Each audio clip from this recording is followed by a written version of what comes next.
Le jugement majoritaire est un mode de scrutin inventé en 2002 par deux chercheurs français, Rida Laraki et Michel Balinski. Au lieu de voter seulement pour un candidat, le jugement majoritaire permet de s'exprimer sur chacun des candidats en leur attribuant des mentions.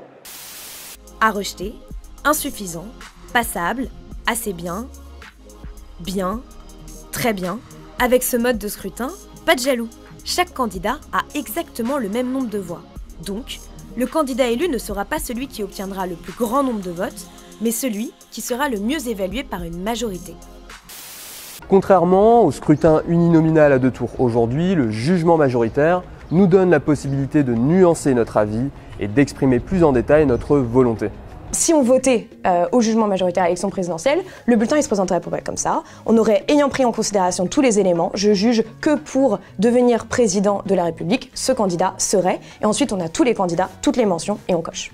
C'est aussi simple que ça. Du coup, pour départager tous les candidats, on regarde pour chacun quelle est sa mention majoritaire, celle qui est approuvée par au moins 50% de l'opinion, et celui avec la meilleure mention majoritaire gagne. Et en cas d'égalité, on peut départager avec les pourcentages. En plus, le jugement majoritaire, ça supprime le vote utile au premier tour, le vote par défaut au deuxième, et ça pourrait même prendre en compte le vote blanc. Il suffirait qu'on puisse cocher à rejeter pour chacun des candidats. Mais le vote, c'est pas que l'élection. On pourrait très bien utiliser cet outil dans d'autres situations. Le jugement majoritaire peut s'appliquer à tout et nous pensons en particulier que pour développer la démocratie locale, pour notamment l'aménagement du territoire, les projets de ville, les budgets participatifs de communes, les référendums locaux, le jugement majoritaire s'appliquerait tout à fait. Avec le jugement majoritaire, on sort de cette logique binaire, manichéenne, qui peut parfois être très dangereuse pour la démocratie.